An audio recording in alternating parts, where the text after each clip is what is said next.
Greetings metalheads, welcome to another edition of the Friday the 13th YouTube channel. I hope you're well, I'm doing well. Thank you again for everybody who's subscribed so far. If you haven't, please do, there's plenty of cool interviews coming along soon.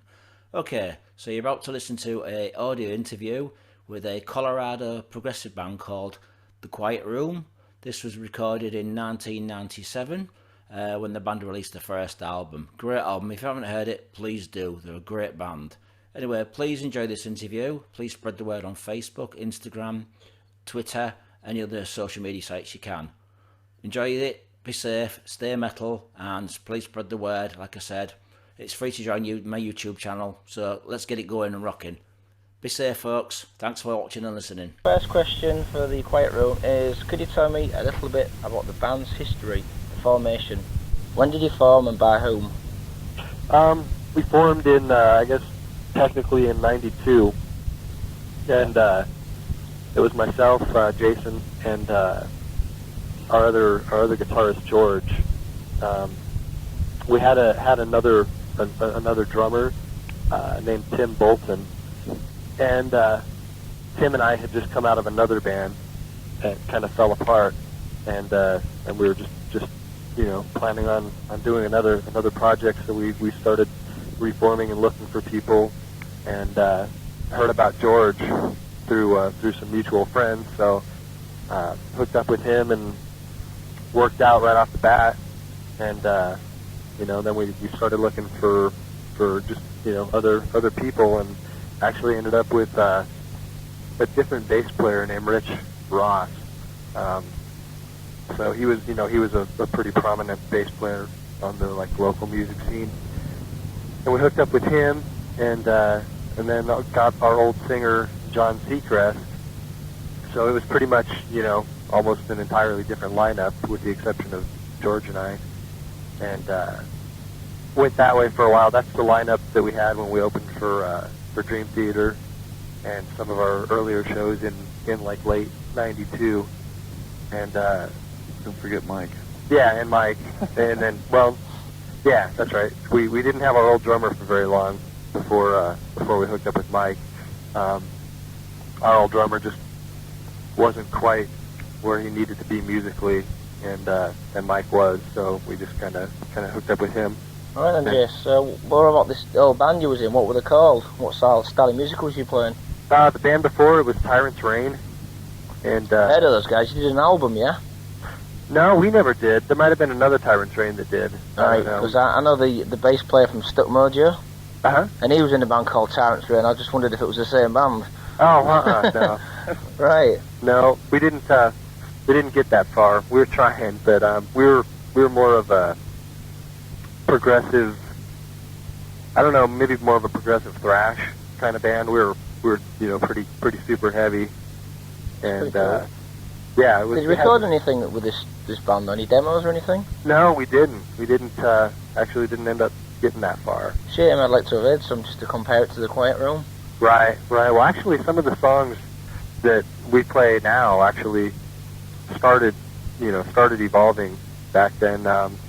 The new the instrumental that's on our album now, Extra Metal, was written back in that band, back in Tyrant's Reign. Right. And most of the other stuff, I think, second time around actually began, back then, but it's evolved quite a bit and changed since then. Right, so what about you, Jeff? What sort of band was you in before the Quiet Room? I was in another progressive band. It was the 5-piece. They were, I don't know. It was more of more of a King Diamond influence type band. Interesting. Was the singer like King Diamond, vocal-wise? He could be when he wanted to, but we discouraged him from being like that. Weird. That's strange. So, what was the band called? It was called the Orderly 13. Sorry? Orderly 13. Alright. Why did you call yourselves that name? It's actually kind of a long story. Right. Now, it was supposed to be in a short version. Somehow affiliated with like a psychiatric hospital, some sort of code red call or something like that. But it turned out that wasn't even the case. Did your band actually record any demos or anything? No. Yeah. Well, we had like one live show recorded or something.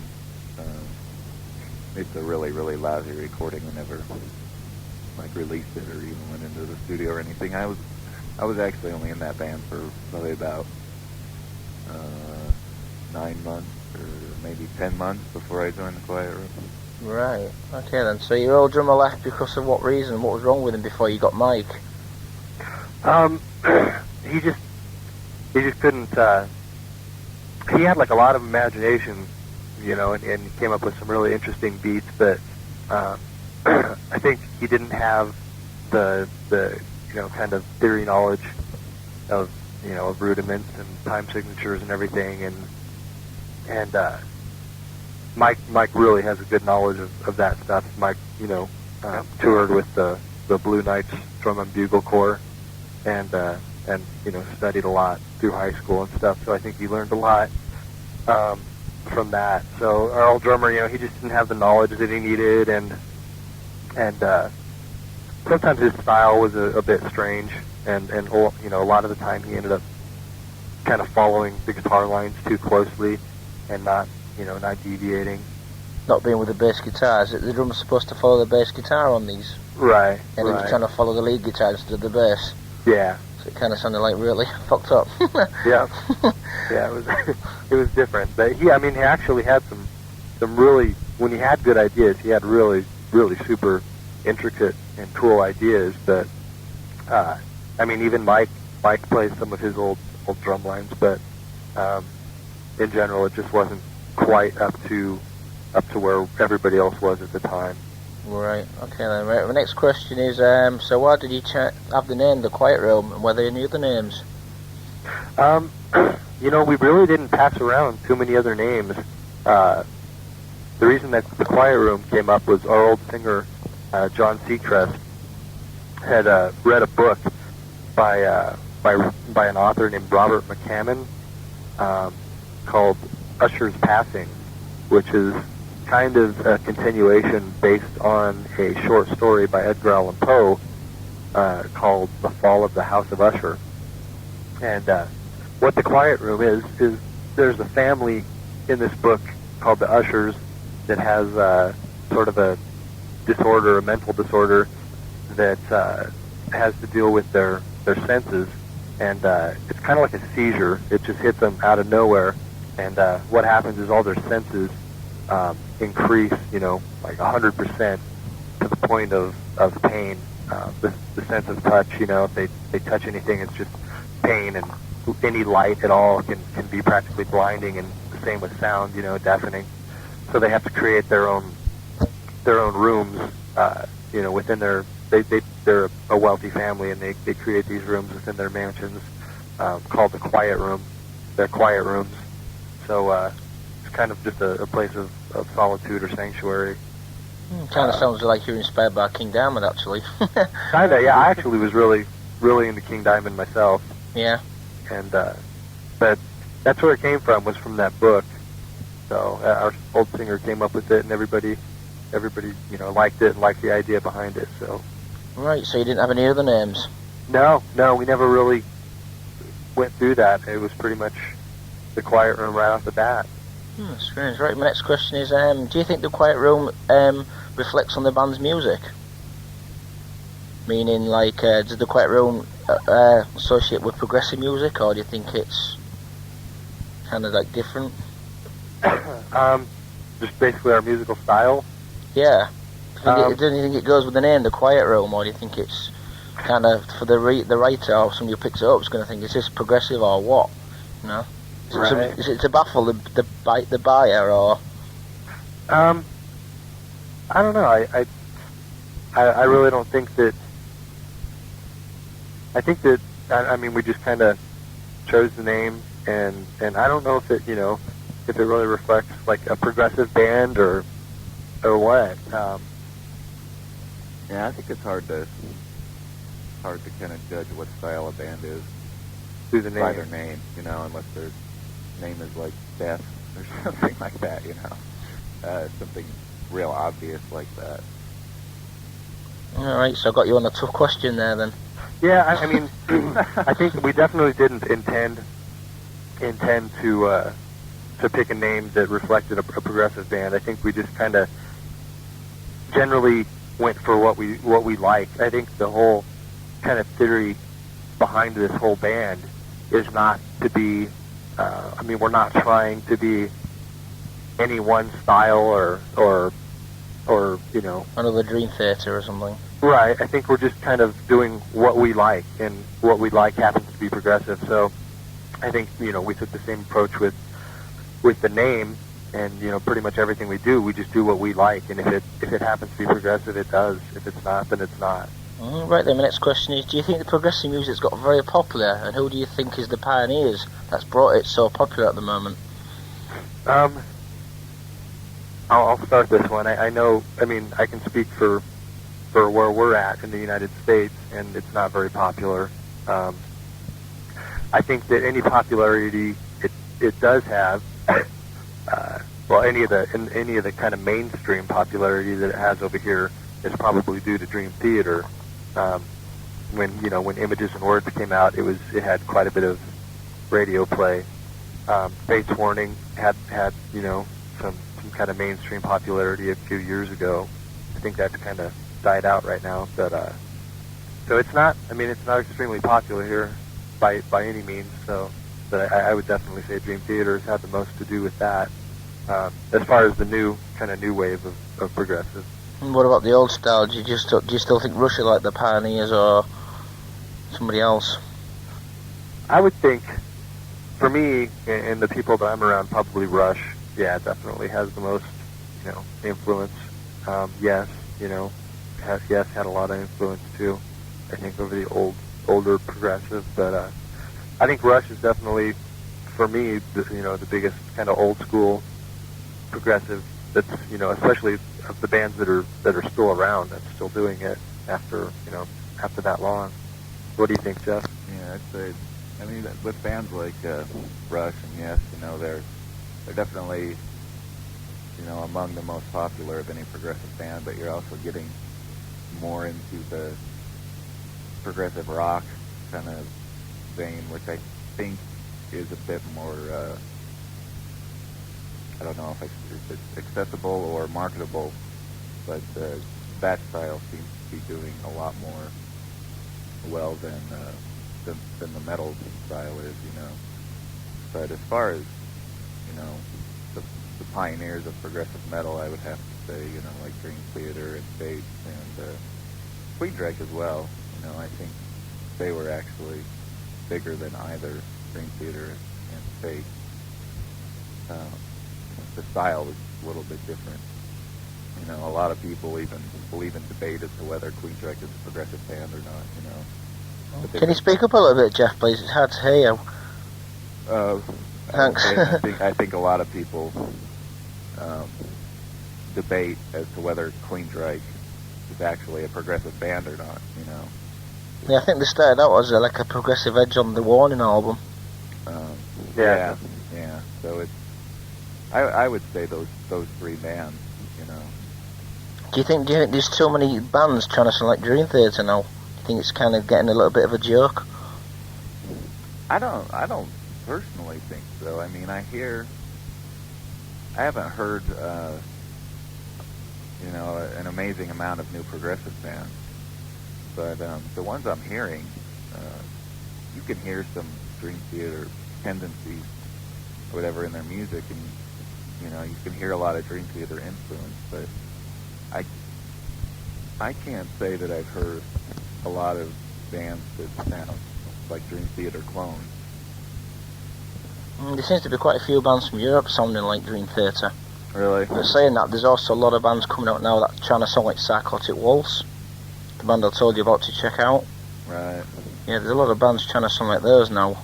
Huh. I think Fates Warning are one of the bands that are totally underrated. I think they deserve to be more respectful than their Dream Theater, actually. I agree with me. I agree. Yeah, they're totally better. They're a better band, better musicians. I mean, Dream Theater are a good band, but I just think the Fates Warning just have an edge on them. I think, yeah, I agree. Yeah, I think Fate's Warning, for me anyways, hits on more of a deeper emotional level with their lyrics and I mean even just their vocals in general and their the whole idea or whole music behind them. I think I think that Dream Theater are trying to do too much in one song. Right. Get too involved and people just can't get around it, and the songs are too long. Right. And people aren't going to play them on the radio because the songs are just too long, or in a nightclub. Yeah. It's just kind of strange, right? And okay, guys, next question is about influences. Judging by hearing your music, you sound like you have a lot of Dream Theater, Crimson Glory in there, and Fate's Warning. Do you agree with me on that? Yeah. Yeah, definitely for me.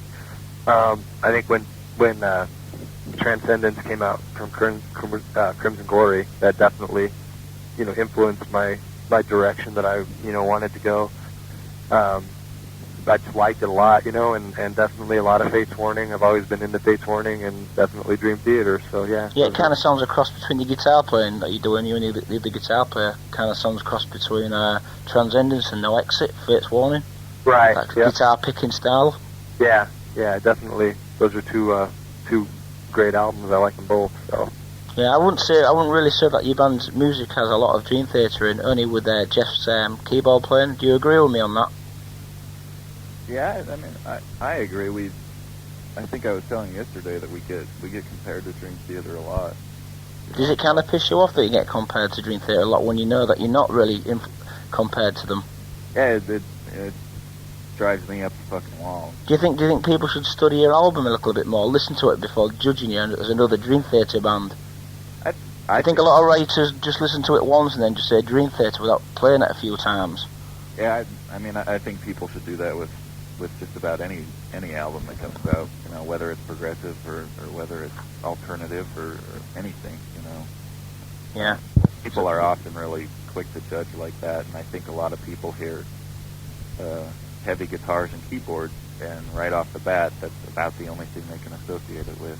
Yeah, definitely. So, What about the vocals, Bad Chad? Who do you think he sounds like? It's very hard to say. Maybe a bit of Jeff Tate. Do you agree, or? Yeah, I think that I don't know, like the previous question. I think it's kind of hard. There's not for me. There's not a whole lot of singers.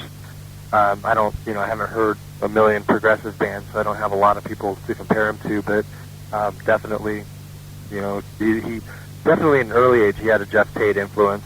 I actually think lately he's trying to kind of evolve or deviate from that, that style that he has and do some different things.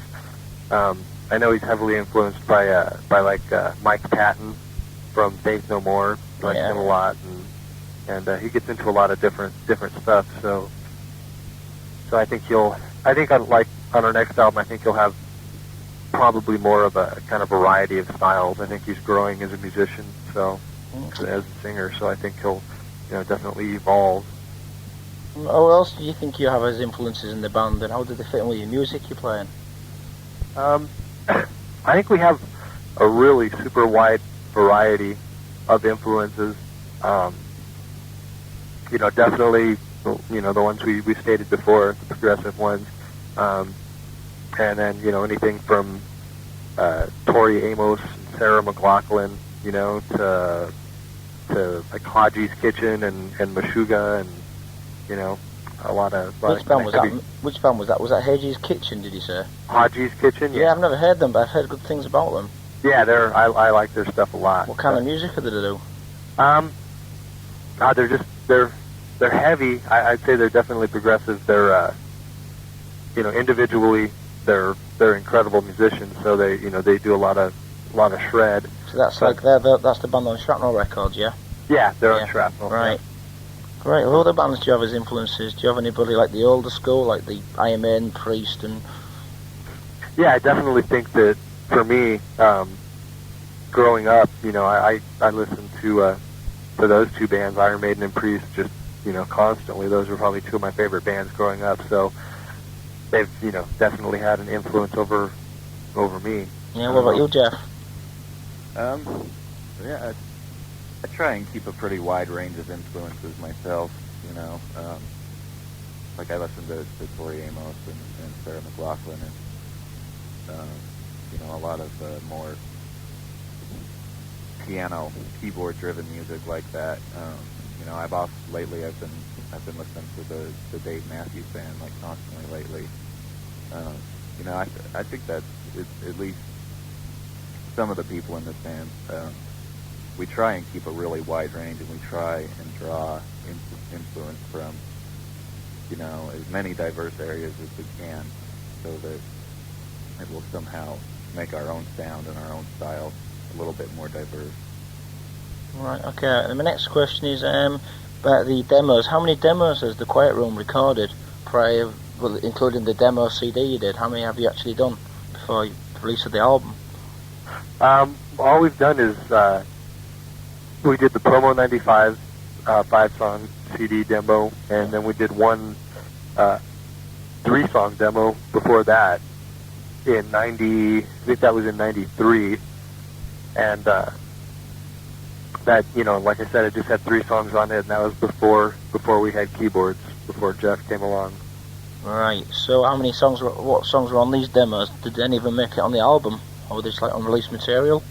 No, on the first demo, none of them made it onto.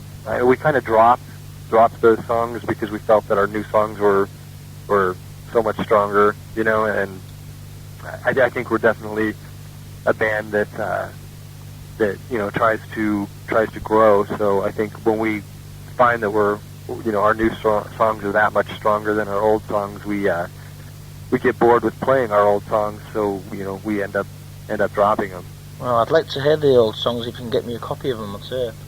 Yeah, I think our drummer probably has a couple copies stashed away somewhere. It'd be very interesting to hear how you've progressed. Okay, cool. Thanks a lot, man. Right, my next question is, right, so how many demos did you sell? Demo CDs? The Promo 95, we sold right at about 1,000, just probably just under 1,000. What was the best sales? Was it Germany or? You know, we went through like Molten Metal distribution and a few mail order distributors, so we didn't really sell all of them ourselves. So I really don't know where most of them went. So you don't know if you sold any in Japan or? I know we sold a few, even through our PO box. We sold a few in. I mean, none of them. I mean, well, not none of them, but most of them were from overseas. You know, Germany and Japan. But I mean, it was pretty scattered all throughout the world. You know, pretty much everywhere, which is actually kind of cool. But we didn't. I'd say that the least amount was, you know, probably from like, as a whole, I'd say there was less from the United States than all the other areas, you know, combined. Yeah. Do you think the American scene's still pretty dead for the metal scene, or do you think it's slowly coming back? There's rumours that it's coming back. Yeah, I definitely think it's coming back.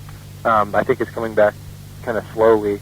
I think it's kind of hard to see unless you look for it, but I'm definitely looking for it. So yeah, there's definitely a lot of old bands have come back, like Omen. Yeah. You know, and Hellstar and bands like that. They're all like coming back. Yeah. I hear of a lot of like reunion tours and reunion shows and everything. So hopefully it'll kind of jumpstart something over here. All right. Okay. And my next question is, so you sent all these demo CDs to record companies. Who did you send them to? What labels did you get reactions from, and what sort of reactions did you get? Well, we didn't really get a whole lot of. And most of the reaction we got was that it was too progressive, and I guess just basically not marketable enough for the labels that we sent it to. When we first put out Promo 95, we hit a lot of the majors, you know, in America and whatnot, and expecting that we wouldn't get any, you know, I mean, pretty much know that, you know, when you send a demo like, you know, our type of music to Geffen or A&M or something, that you're going to get shot down, but at least it's, you know, at least something to try. They're aware of the band's name. Right, exactly. So, mainly we got response because of reviews in fanzines and magazines. That's how Dominion heard of us, and that's how most of the labels that we've talked to have heard of us is through reviews. So it wasn't so much, I mean, they would write to us after they read a review on us and request material, and then we'd send it out to them and go from there. That's pretty much what happened with Dominion. Right, so are you happy with Ron? Is Ron happy with you, the way things are going? What's that? Is Ron happy with the way things are going, Dominion, and are you happy with Dominion Records? Yeah. I think we're really happy with our relationship with them. They gave us complete, creative control on the album. They didn't try to change anything or anything like that, which was cool. We're kind of having a problem getting licensing and distribution. Yeah, I've heard, yeah. Overseas, which is, that's where our market is. So that kind of hurts. So as far as that goes, I think we're just kind of waiting to see what happens and kind of keeping our fingers crossed. So. Right. So how long is the deal with Dominion? Is it like one album with options, or? Yeah, pretty much. It's just this album. Right. Do you think you'll be doing another album with Ron? I couldn't say. I think that. I mean, I have to honestly say that if we didn't get any licensing or distribution through Dominion on this album, and this album sat there and died, I couldn't see us sticking with them, just because that would seem like political suicide in a way. Mm-hmm. All right then. So let's talk about the album anyway. Why did you decide to call the album Introspect? Sorry. It was just. I think, I don't know, it wasn't like, I think it was just more, we were kind of sitting around trying to think up names. It wasn't like a name that we had thought up for a long time, for, the last couple of years or anything like that. We just, tried to find a name that best described how we feel about the songs on the album, as well as just the band itself. And, I think that, this band's definitely an introspective band. I think we all have to kind of search inside ourselves to be a part of this band, and everything that we do comes from pretty deep within. So I think it just kind of fit. Right. Okay. Right then, Jeff. The next question is, why did you decide to have the cover for the album? Who painted it? I think we didn't have a whole lot to do with that. We had a basic idea once we came up with the album. We were trying to think of some sort of concept, some sort of artwork that would somehow portray the album. And we had done this really cool flyer. It was even before I was in the band. It was a picture of the band set behind this window, and it had those trees on either side. And so we just kind of sent the idea off to Ron, and we had, the idea of this window sort of suspended in the air, and, with the trees and everything, and that was more just, a particular, there was a certain aesthetic, I guess, that we appreciated about it, and we thought, as far as tying it into the name somehow, if we could have some sort of, like, reflection in the window, to just sort of emulate that. It's a very good cover. Kind of idea. It's a very good cover. It looked very good as a T-shirt. Are you going to get T-shirts printed up for this cover? Hopefully. We right now I think we're kind of just waiting to see, make sure we can kind of recoup some of our money from the recording of it. But definitely, I think if we did that, then we would definitely apply some of the money towards getting some T-shirts printed up. Do you think you're going to get any T-shirts printed up for this festival in time? I don't know. I think it just kind of all depends. I think right now we're just trying to concentrate on making sure that that everything's going to go well with doing the festival and doing a short tour, based around the festival. We've been so preoccupied with trying to set that up that I think we haven't really even even thought of that or talked about it very much. So that's definitely something to look into, though. Right, okay, right. Then my next question is, could you tell me about the songs on the album briefly? Could you tell me about starting by asking you what the songs are about? A different scene. What's the concept behind that? I can only tell you what I get from them. I think that, I think a lot of people get a lot of different ideas from stuff, but our vocalist Chad actually writes he writes pretty much all the lyrics. So I can't give you his, what exactly he was thinking when he wrote it, but I think it just to me, it's just about, like not seeing people, so differently, and just realizing that that people who seem different to you are just in a different place, a different time. It's just,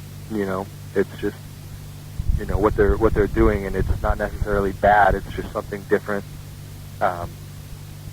Just kind of open-mindedness in viewing other people or other things in life. Pretty much, that's kind of what it's about to me. What about you, Jeff? Yeah, I'd have to say, whenever I think of that song, I think of,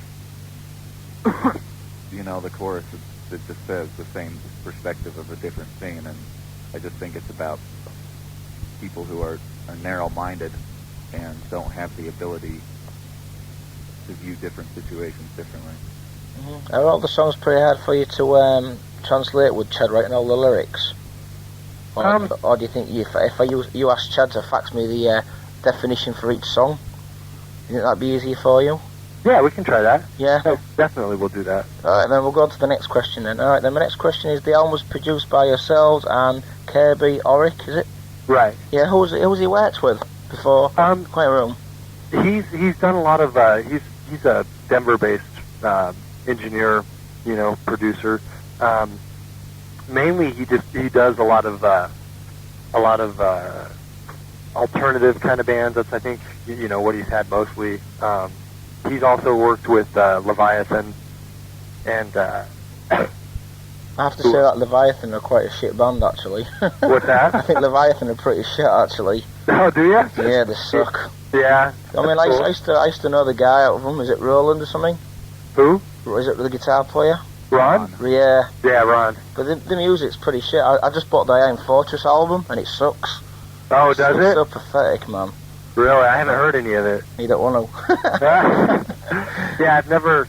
it's kind of funny. The band that I mentioned before, Tyrant's Reign, Yeah. I was in a band that Tyrant's Reign was with the other guitarist from Leviathan, John Lutzow. Right. And he quit Tyrant's Reign to join Leviathan, and I think it actually turned out to be one of the best things that could have happened, because we wouldn't have come upon George, and we wouldn't have become the Quiet Room and be where we are. So I definitely think it's a good thing. So yeah. So what else has he worked with besides Leviathan, you guys, and some alternative bands?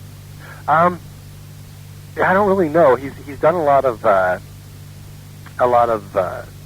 stuff with like A&M Records and stuff. A lot of engineering. He's worked with. I'm not really sure who else. He was supposed to fax me a list before a couple months ago, and he never did. But I know he's worked with like Spell. They're more of an alternative band. Alternative music sucks. Yeah, I'm not a big alternative fan either. I think our main reason for working with Kirby wasn't because he had worked with other bands that we had liked.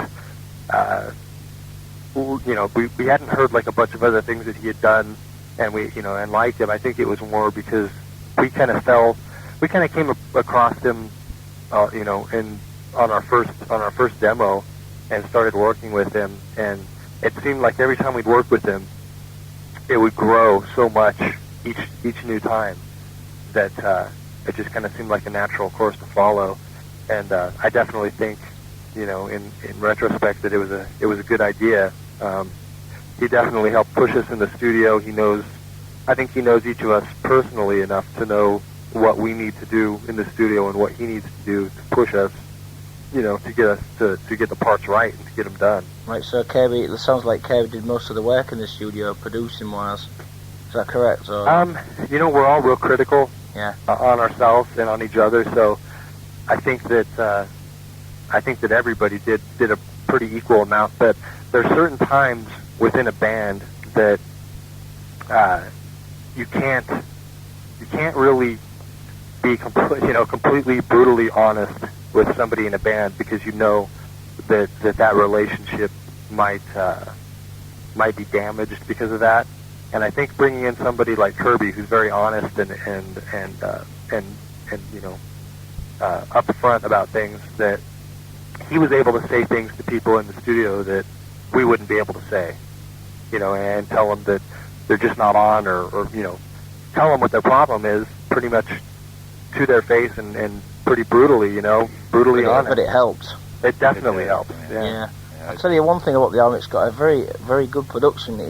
If I was you, I'd definitely use this guy again for the next album. Do you agree? Yeah, definitely. He, I think that, like I said, he grows so much between every time that we work with him, and then, he grows more working with us. So, everything sounds really, really spot on production-wise. The drums are just as much level as the guitars and the keyboards and the vocals. You can hear everything clear, but it's also got a really brutal guitar sound for a progressive band. It's got the edge.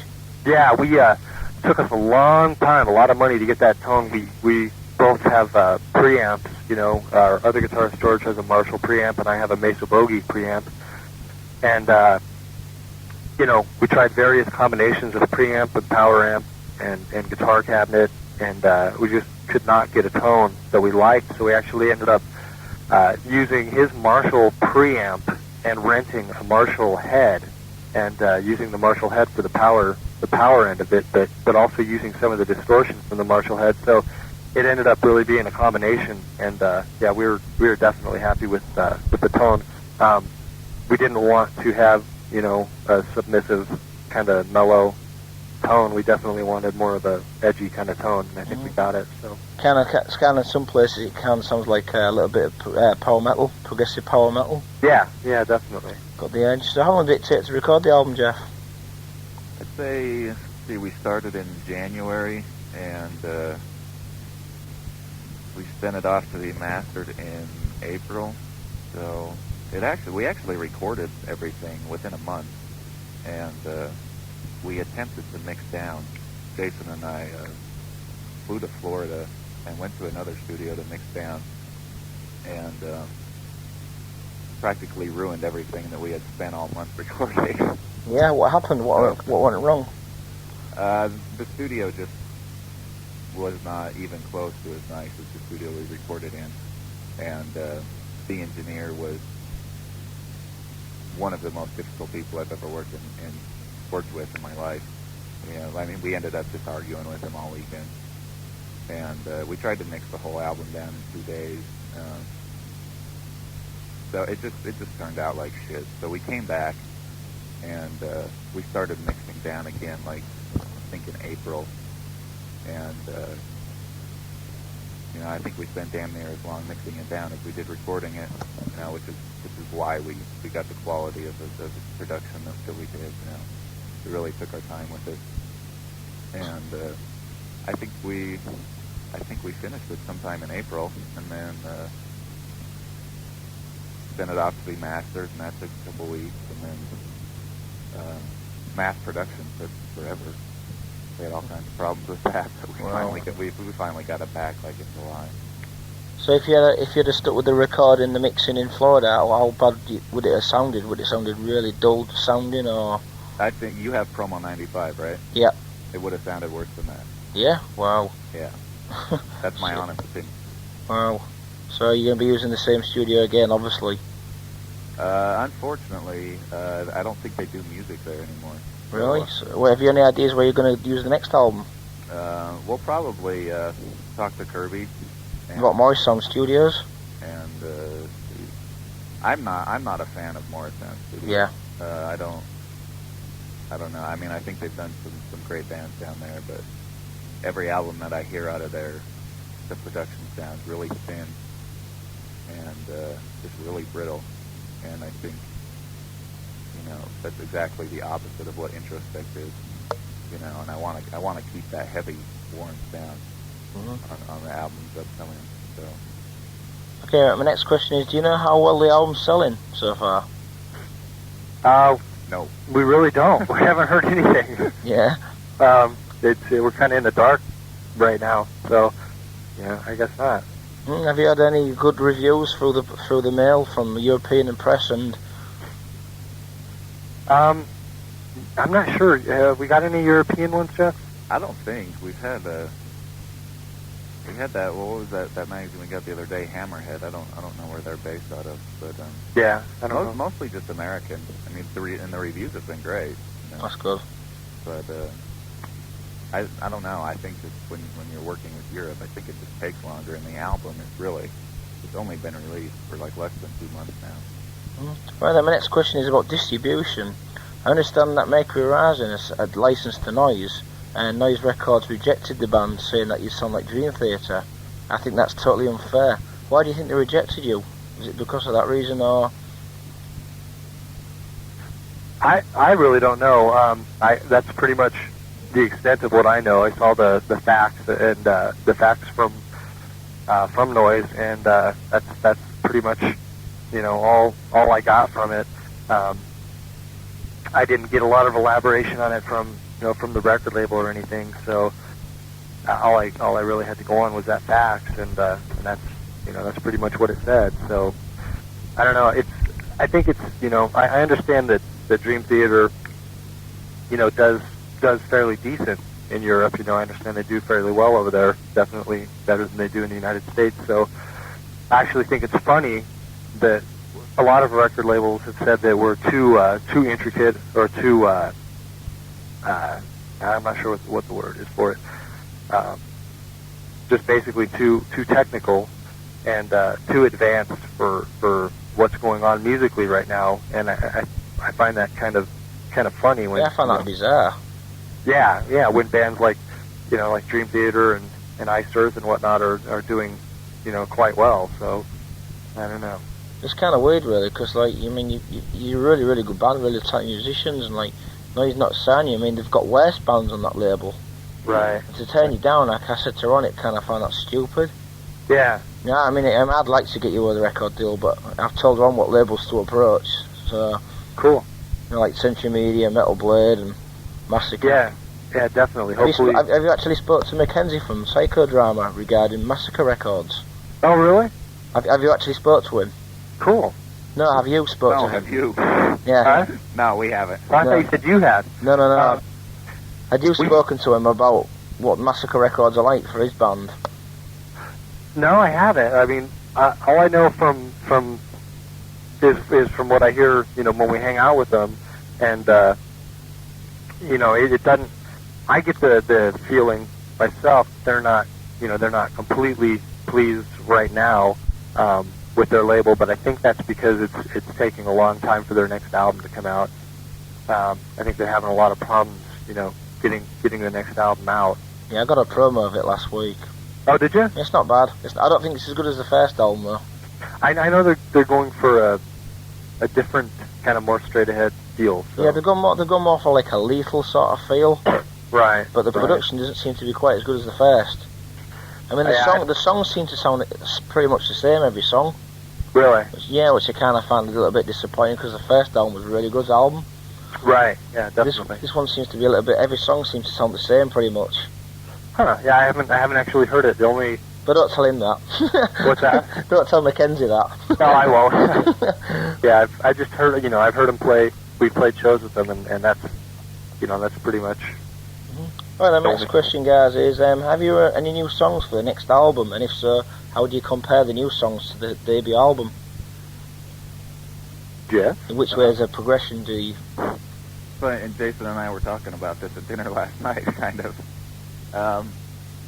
I would say, I don't know. It's hard to compare. I don't think they're drastically different. I think okay, you heard Promo 95, right? Yeah. And then you heard Introspect. Mm-hmm. Okay, what did you like? Material that was on Introspect as compared to Promo 95? Like, what did you think of that? Yeah, it's the same songs. No, I mean, no, the songs that weren't on Promo 95, I mean. Right, the heavy. Yeah, you know, a little... I was kind of hoping when I heard those songs that your next album will be in the same vein. Yeah, I would... Don't go more for a straight edge sound, keep to the progressive sound that you have. Yeah, I think it's kind of sort of still heading in that direction, you know. It's hard to say, you know. Each song seems to kind of move in a slightly different direction, you know. But you know, I think we're trying to maintain the heaviness. You know, we're trying to maintain the groove, and I don't know. That's really about all I can say. I really don't think it's drastically different. It's just kind of. So what songs do you actually have? How many songs do you have wrote for the next album? We got about 3 or 4, Jason? Yeah, I think we've got about 4. I think actually one of them only. Well, actually 1, 2. I think only 2 of them are 100% complete or close to that. So I think we've got 2 that are still in the works, and then everybody's got their ideas or whatever for other songs. But I would say that we don't intend to go. I mean, personally, I don't intend to write in any certain direction. I think just whatever we write, we don't like sit down. I know like a lot of bands actually sit down and decide what direction they're going to go, and I think that for us would only hinder us musically, because I think that we have so many ideas in every direction that we just kind of try to fulfill each style to the best that we can. I think we just kind of write what comes out and try to improve on it. Songs actually called that you have wrote for the next album? Do you have titles? No, actually only one. One's called Controlling Nation, and it's definitely a heavier edged song, really in your face. But it's still really in the cool. same vein. It's still in the same vein as Introspect. Yeah, That's cool. I would say it's kind of a progression from. Yeah, it's in the vein, but it's unlike anything on Introspect, you know. I think it's a pretty kind of intense song. It's actually the song that we use to open all of our shows right now, because everybody's so psyched on it. Everybody likes it quite a bit. So it's really energetic.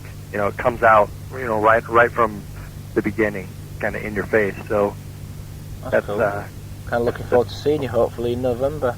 Yeah, that'd be great. Yeah. So how many bands have you toured with? What bands have you played with so far in your career? I mean, we've never actually done too much touring or anything like that. We've opened for Dream Theater, Sabotage. I think we opened for twice. Yngwie Malmsteen we opened for.